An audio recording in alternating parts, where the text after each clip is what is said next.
أعوذ بالله من الشيطان الرجيم.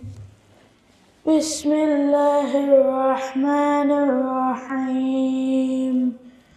والتين والزيتون وطور سينين وهذا البلد الأمين.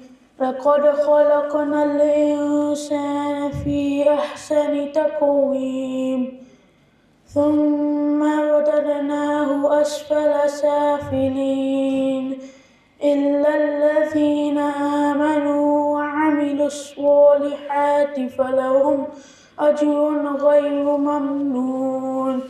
فما يكذبك بعد بالدين؟ أليس الله بأحكم الحاكمين؟